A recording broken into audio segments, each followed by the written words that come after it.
Do I think that there's organized crime in Puerto Rico? Yes. Do I think there's organized crime in the Bahamas? Yes. Do I think that organized crime is in crypto? Yes. Do I think that organized crime possibly just stole a bunch of money from people through FTX? Maybe. Yeah. And do I think that organized crime is has a little bit more influence in our United States government than a lot of people want to believe and admit to?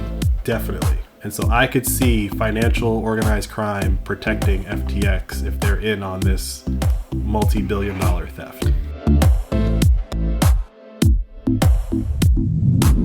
You're listening to the Flirting with Bitcoin podcast. I'm Mandana. And I'm Ian. And we're the Receffies. My husband Ian is a Bitcoin enthusiast, but I am not. Each week, he tries to teach me something about Bitcoin and Bitcoin adoption. We have a lot of fun with it. But I'm not trying to overwhelm you with technical analysis and price targets, babe. You promise? I promise. And I promise we won't overwhelm you with ads. That's because we operate on the value for value business model. What's that? Instead of reading off a bunch of ads, we're going to keep things a little more personal, intimate, if you will. If you enjoy the show, meaning it brings you some value, consider supporting us. That support can be sharing the pod on your socials, recommending us to a friend, and yes, even sending us some money. And since I'm the Bitcoiner, I prefer Bitcoin. And you can send us some on our favorite podcasting app, Fountain. If you want to learn more about the pod, go to flirtingwithbitcoin.com and our About page to learn the different ways you can support the show. And if you're new here, or not, make sure you check out the Satoshi Savings Calculator on the site. It's a little app that I built that enables you to set a goal for how much Bitcoin you want to acquire, while also reinforcing certain Bitcoin concepts like the halving and Satoshis. And since I know Bitcoiners are all about their privacy, the app works completely in airplane mode and only saves data to your browser's local storage. To all our Fountain heads out there, keep making and sharing clips of the show. We may make the content, but without you, all I'm really doing here is flirting with my husband in front of a microphone. Y'all ready? I am. Let's go.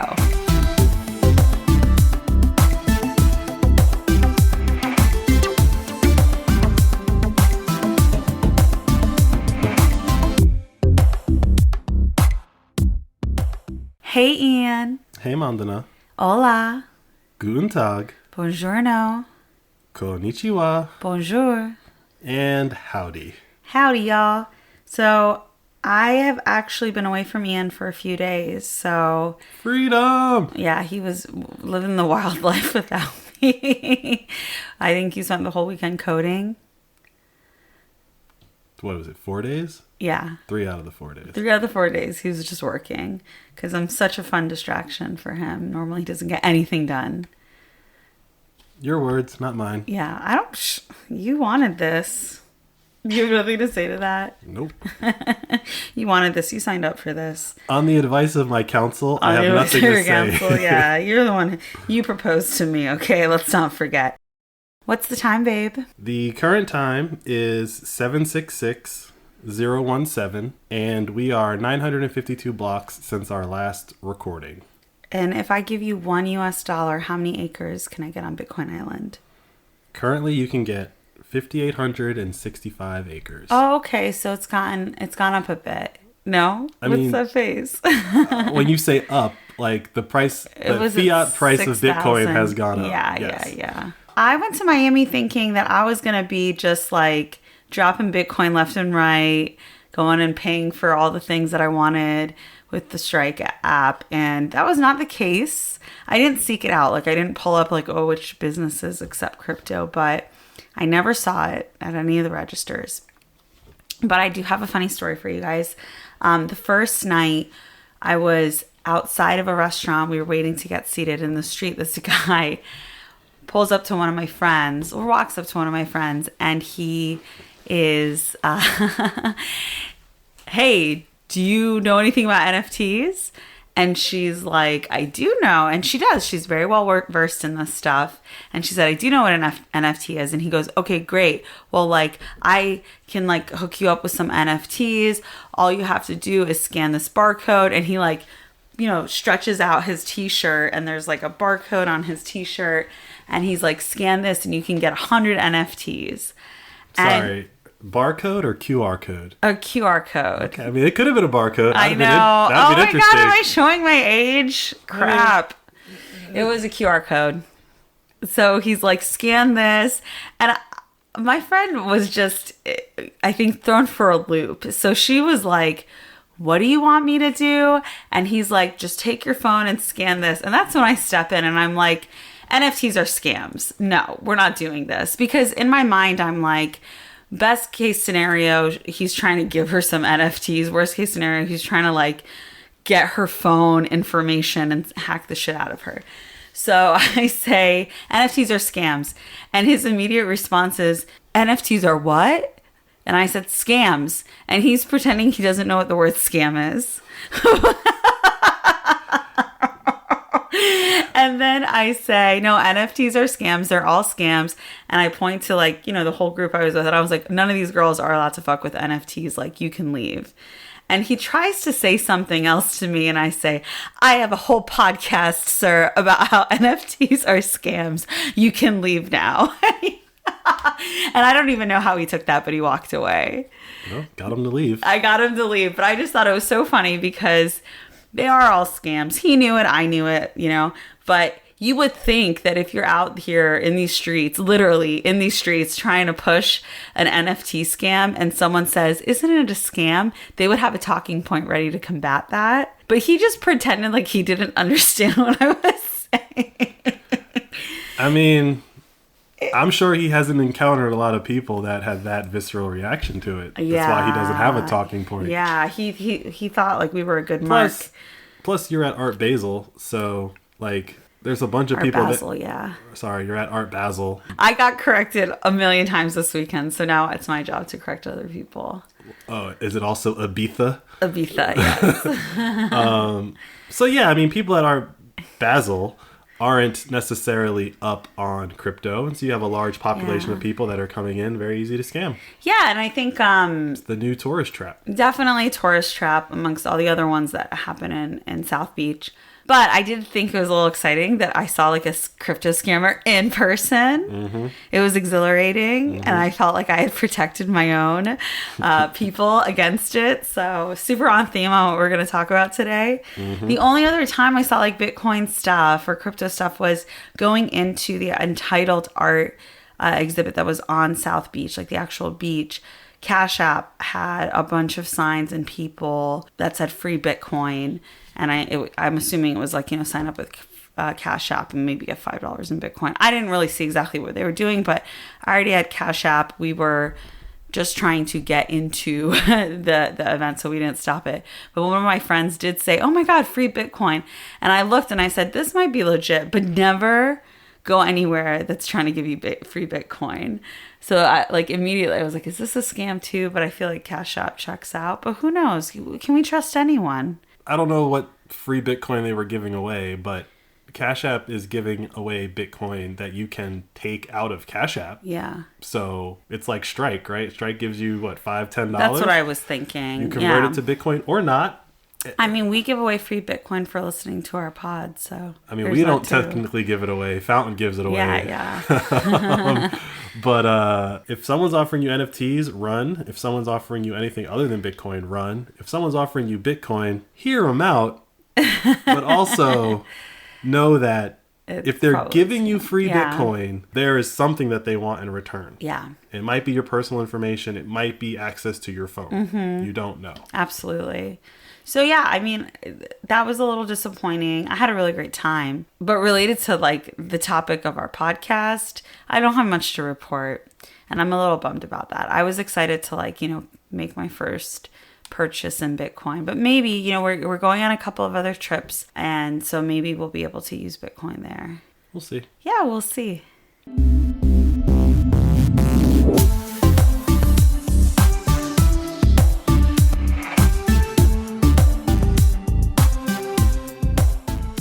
All right, so super rare that Ian and I have not been together for a couple of days. Usually the most we're apart is a few hours. But I'm sure there's a lot for you to update me on. I know that FTX is still unraveling, or is it the SBF stuff that's unraveling, or is that one and the same? I mean, SBF is FTX.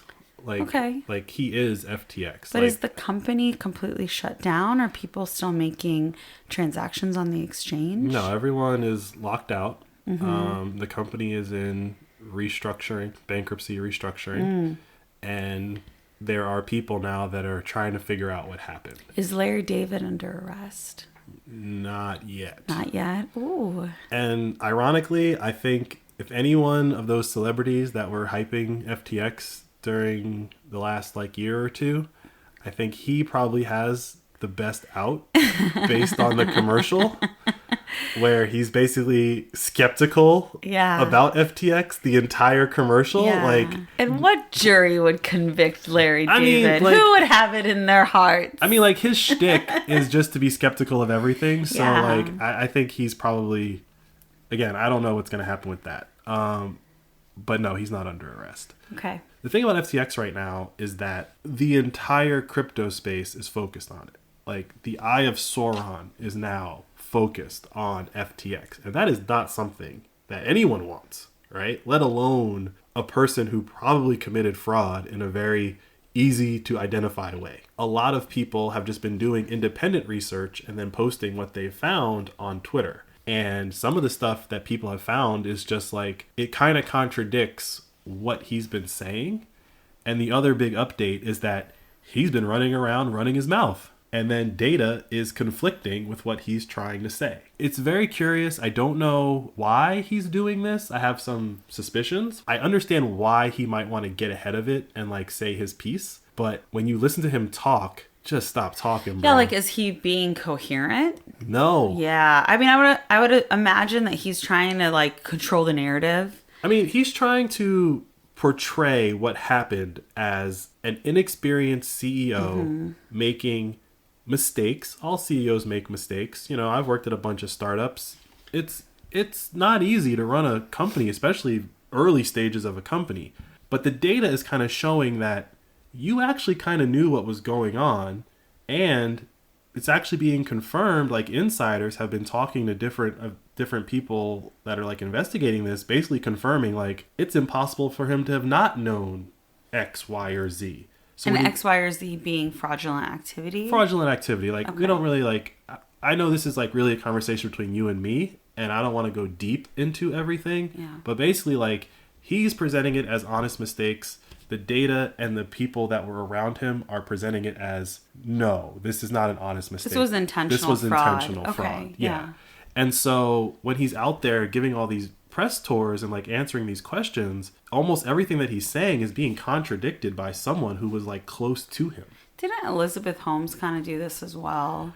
I honestly don't know the full story of Elizabeth Holmes and Theranos, but this is in the same vein. Right, when things first kind of broke that, this is not what we thought it was, she tried to explain herself.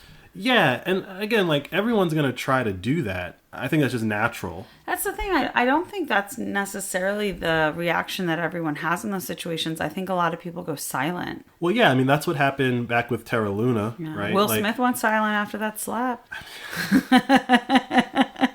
Yeah. Slap heard around the world. Yeah. Yeah, I mean, Terra Luna, Do Kwon went silent for a couple days. When Celsius blew up, whatever that guy's name was, Alex M, whatever his last name is, he went silent for a couple days. SBF went silent for a couple days. The difference is that Do Kwon and Alex, they're not out doing media tours. They're not out, they're hiding. Yeah, exactly. This guy literally just spoke at a conference on financial stuff a week ago. What did he have to say at this conference? It's bad enough that they hosted him, right? I mean, if you saw the list of people that were also speaking, it kind of makes sense. That's where I think this story is so fascinating, is that... wasn't Mark Zuckerberg speaking at this conference? He was on the list of people to speak. Which I think is so interesting because Meta just did massive layoffs, right? And wouldn't that suggest that your business is not doing well, but somehow you still are accepted into this realm of here, you talk as someone who knows what the fuck they're talking about? I mean, there's a difference between your business isn't doing well and your business is going out of business. Yes, I understand that. Facebook does make money. Yeah. And has not lost anyone's money. Yes, I understand that. Don't make me defend Facebook. Which you just did. I understand that, but I still think that there's this element of gaslighting in a situation like that where, you are still having someone come and speak as if what they have to say is going to be profound and insightful, and they're a leading mind in this world and they're succeeding, and you listen to what they're going to say because it matters, because they get it. And it's like, no, do you get it? Because you just ruined the lives of so many of your employees. You took away their livelihoods right before a recession when you're one of the richest men in America, right? Oh, but come speak at this conference.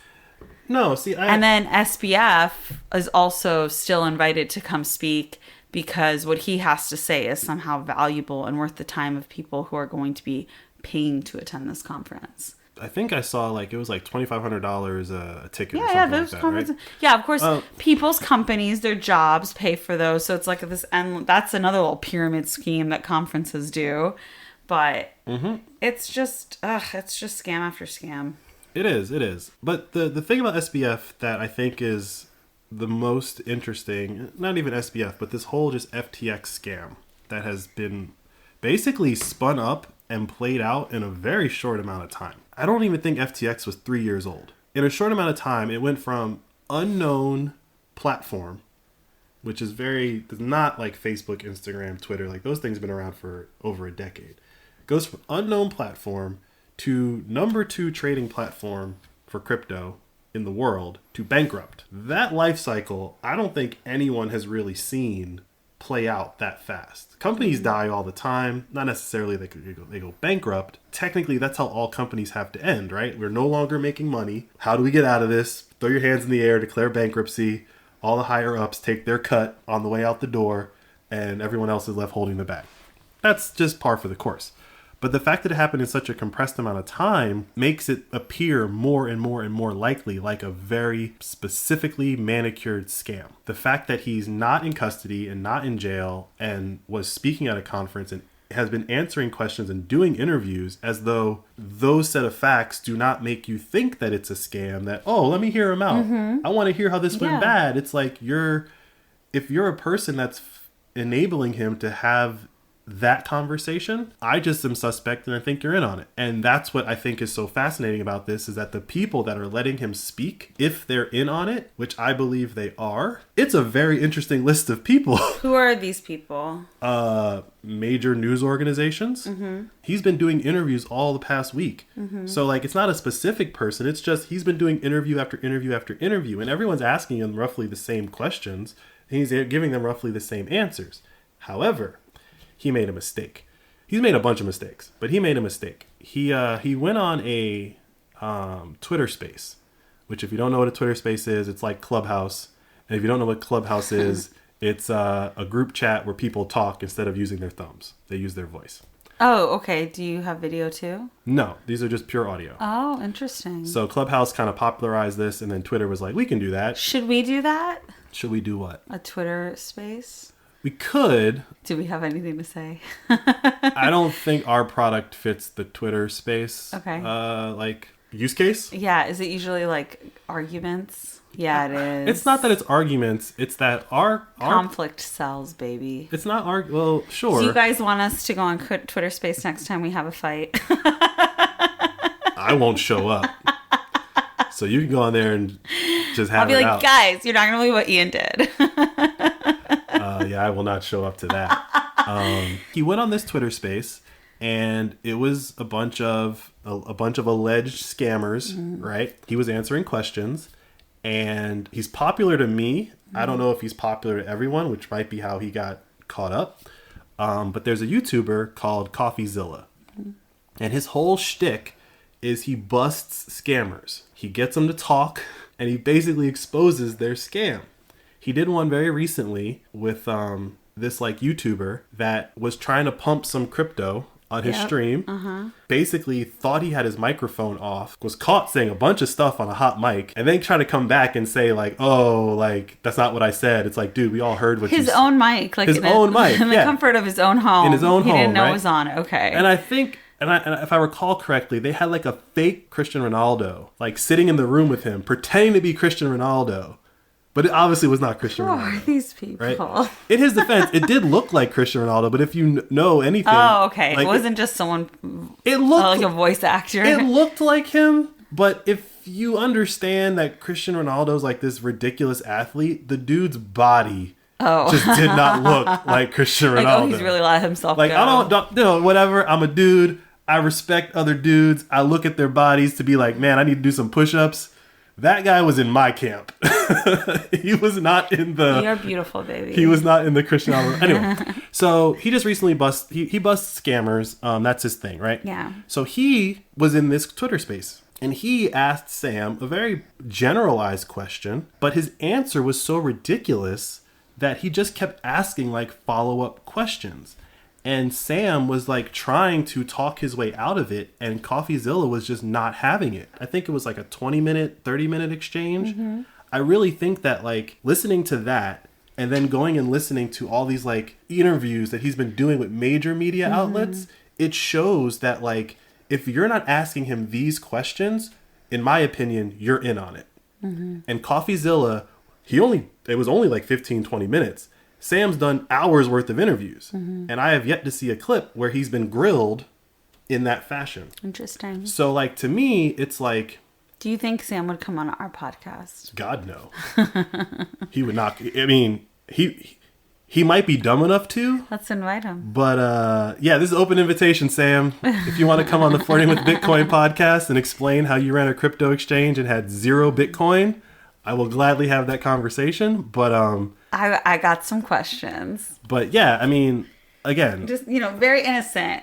This Bitcoiner's wife is just trying to understand Bitcoin and in the crypto space. Sure. Angel halo on my head. Yeah.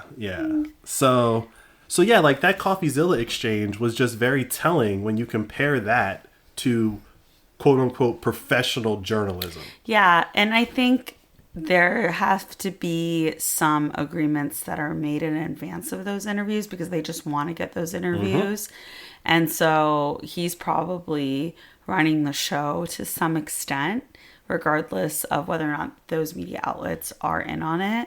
I think that's like the base layer of how these interviews are at all getting initiated. Sure. There was a guy who back in April basically sent a story to a major news outlet.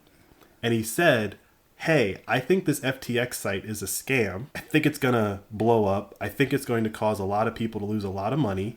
Here's all the evidence that I have. And according to him, their response was, thanks, but we can't run this. It'll be bad for business. And his response to that was like, I didn't want to ruffle any feathers, so I didn't make a big stink about it. But here it is blowing up almost exactly the way that I sent them this news article saying it was going to blow up. And their reason for not running it was it's bad for business. Now fast forward, I forget which outlet it was, but he's doing interviews with that outlet. Right? Ooh. So like exposing the scam is bad for business, but interviewing him after it blows up is good for business. And that I think is the most telling. And that I think is why someone like CoffeeZilla is really the only person who can, let alone ask the questions, but kind of expose like your answers are nonsensical and ridiculous. Whereas these major news outlets are letting him give those answers and just moving on. So why they're doing that, I don't know.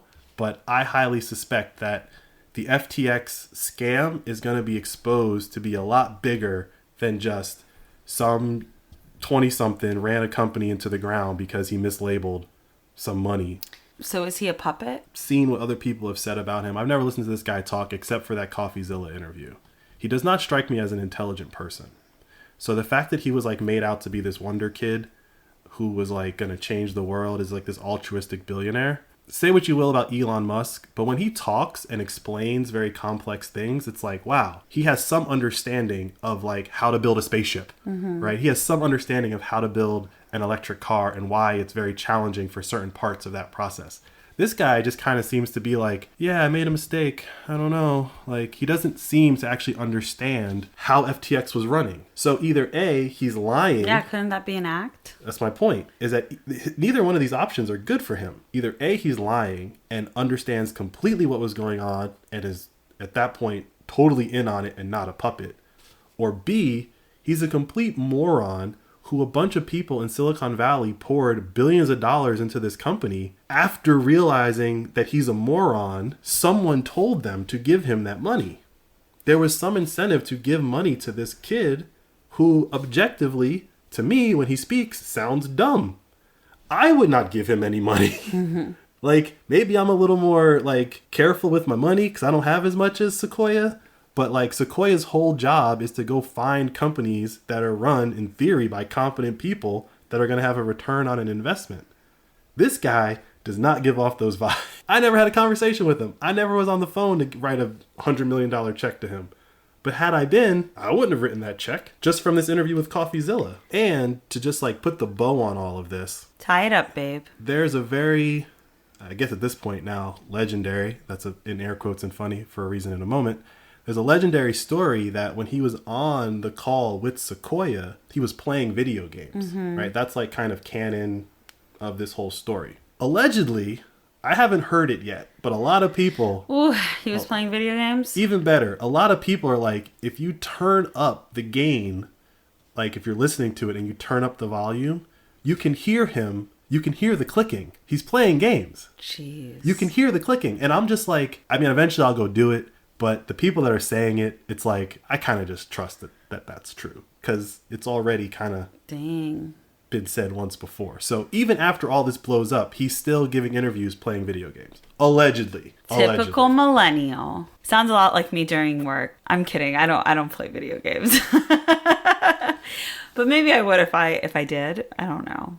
I've never played video games during a conference call. I've paused video games for a conference call. Man with integrity. But I've never played video games during a call. That just seems ripe for screaming an obscenity in the middle of a meeting.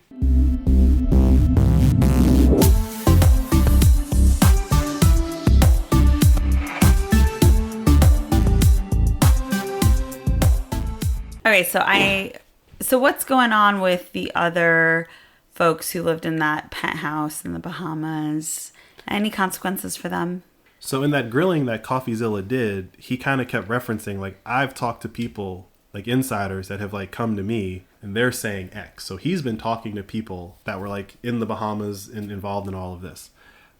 It seems like none of like the underlings are really in trouble. I don't see anybody like talking about like, you know, free insert so-and-so because they've been arrested. So it seems like if there's any trouble to be had, it's all going to be at the, you know, the C-suite level, Sam being the CEO. And then this other guy, Wang, I think, being the CFO or CTO. One of the things, I think I might have talked to you about this off the podcast, but, you know, when this whole thing blew up, a bunch of money went missing from FTX, right? Like there was a hack, air quotes here.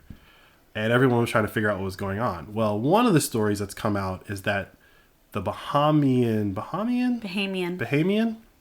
the government of the Bahamas basically ordered him to take money out of FTX that they're now holding, which I find that very interesting. So it's not a hack. Okay. Allegedly. Again, a lot of this information is like kind of corroborated, but not. But that's like a storyline. That's a plot line that's going on, is that it wasn't a hack. It's that Sam or someone with the ability took it out of FTX and handed it over to the government of the Bahamas, this like regulatory agency for this bankruptcy proceedings. So that's wild, right? Because they kind of let the story run that it was a hack. So if that's the case, it's like, okay, that's odd. But then it begs the question, so wait, you had a back door to just take money out of this company? Isn't that what you're being accused of doing? And you're saying that that back door didn't exist? So there's that. But there also was some money that was taken that was, it appears to be a hack. And they're trying to launder it through the crypto network now. They converted it from whatever they took to, I think, Ether. And then they converted it from Ether to this other type of Ether called wrapped Ether.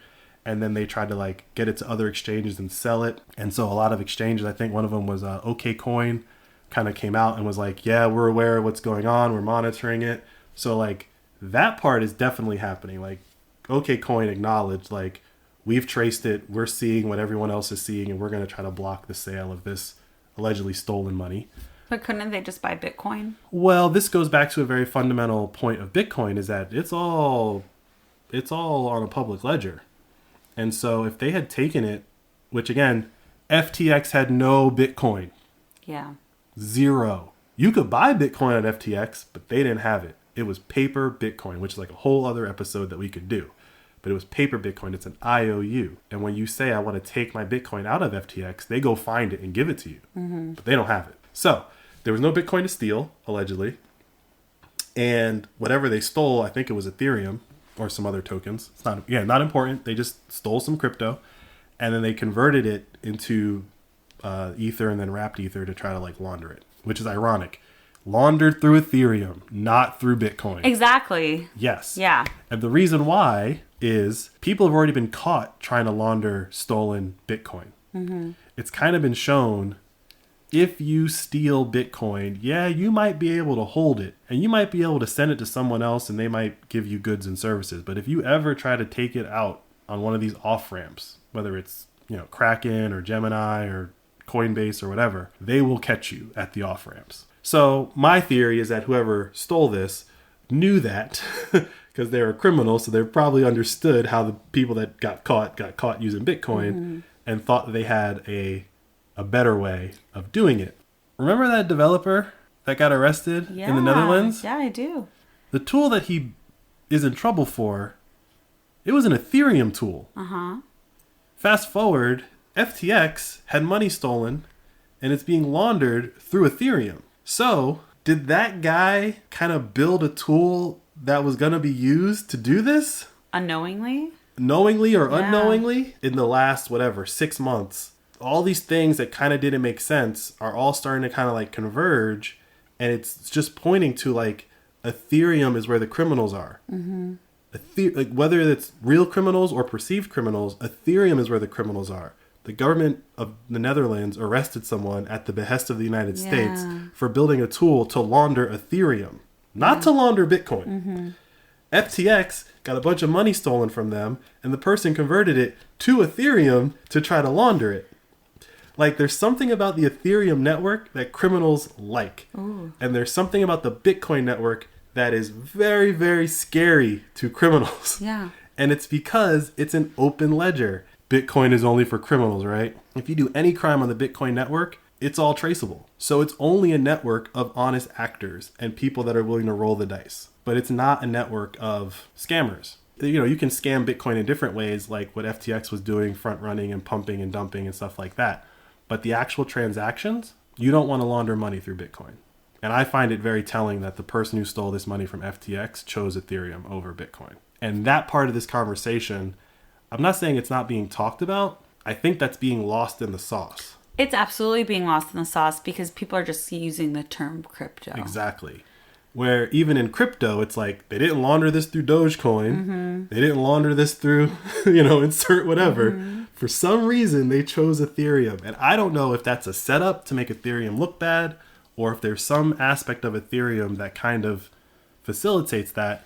Or it's just the most stable non-Bitcoin crypto for them to jump into. It's got the highest liquidity, right? So after Bitcoin, Ethereum is the most liquid crypto that there is.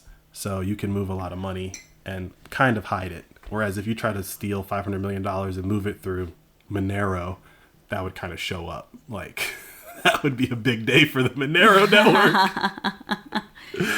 When it comes to like the other people at the agents at FTX, it doesn't seem like much is happening to them except for when she's not really at FTX, but the CEO of this allegedly separate sister company called Alameda, which a lot of these internet sleuths are kind of finding out that these were not separate companies. They were very much entwined. FTX was loaning money to Alameda. It was just a crazy cohabitation of funds.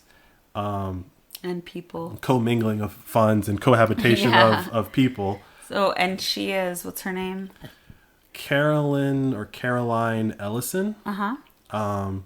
And so funny story with her is that she was actually spotted in New York the other day. Someone posted on Twitter, like, is this her? Uh-huh. And I mean, the irony is that this story is so big that I think the barista confirmed, like, no, it was her.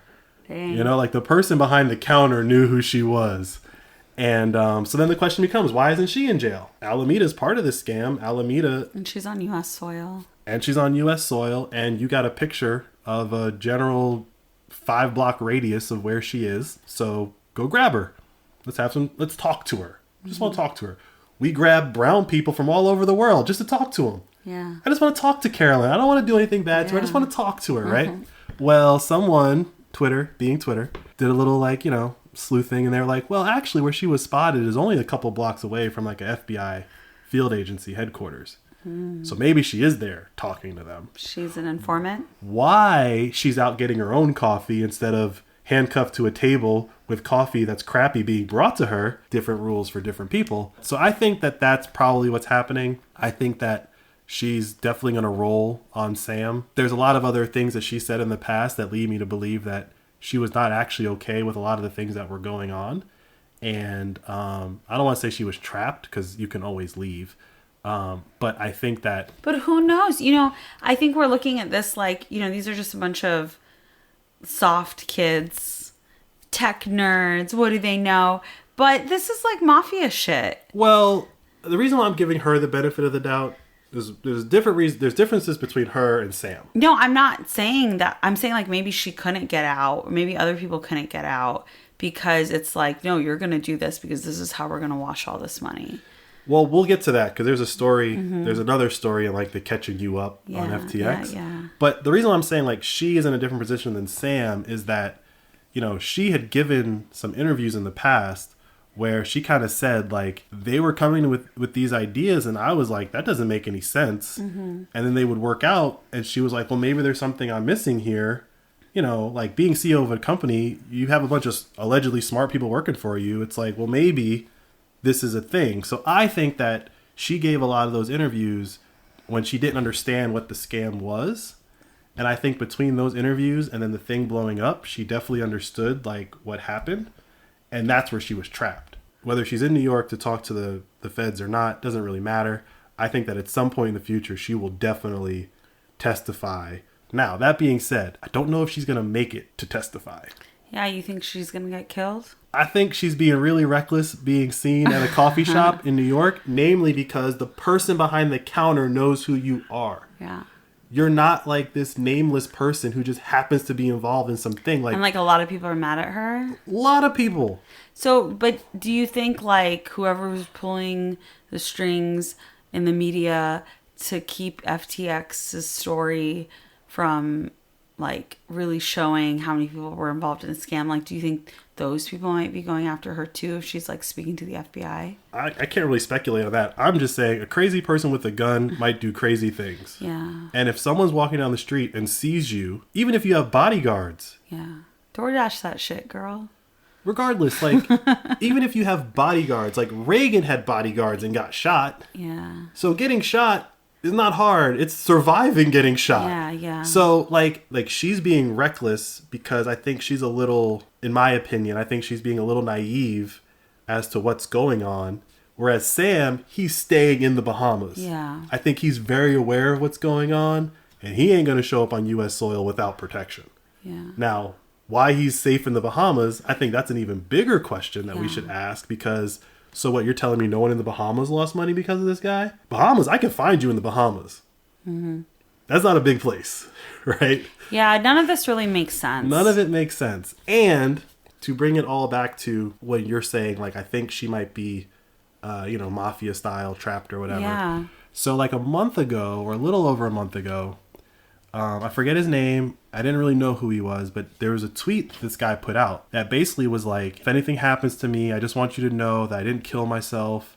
But there's like some crazy stuff going on here in the Bahamas. And he said that basically they're running some type of like extortion ring or something like that out of the Bahamas, and it involved crypto. This was a crypto guy. Mm-hmm. He said all this stuff on Twitter and then showed up dead. Showed up dead, like his body? He died. Okay. Allegedly drowning. In that moment, a lot of people were like, oh, this guy like had maybe some mental health issues. Yeah. And, he had been at least known to do like drugs and stuff like that. And I think he was like crypto rich, right? So he was just living a lifestyle that like caught up to him, right? It's really easy to paint someone Explain it away like that, right? Yeah. But now this FTX thing is blown up in the Bahamas, and Sam's not in jail. and Carolyn's running the streets. Running in the streets. Maybe Running not in the- about running the streets. I mean, Two different things. I mean, it might turn out Who that knows? She could she's be the ringleader. Yeah, We have no idea. We have Again, no this is idea. all allegedly, and I'm just speculating, and I'm not accusing anyone. This But is juicy stuff. I cannot wait for the Netflix special. But that tweet, in the context of FTX blowing up, makes a lot more sense. He was in Puerto Rico. He died in Puerto Rico. And he said that they were running whatever he was describing. And again, I'll find the tweet and I'll put it in the show notes. But he said Puerto Rico and the Bahamas were where this like racket was being run out of. So do I think that there's organized crime in Puerto Rico? Yes. Do I think there's organized crime in the Bahamas? Yes. Do I think that organized crime is in crypto? Yes. Do I think that organized crime possibly just stole a bunch of money from people through FTX? Maybe. Yeah. And do I think that organized crime is has a little bit more influence in our United States government than a lot of people want to believe and admit to? Definitely. And so I could see financial organized crime protecting FTX if they're in on this multi-billion-dollar theft.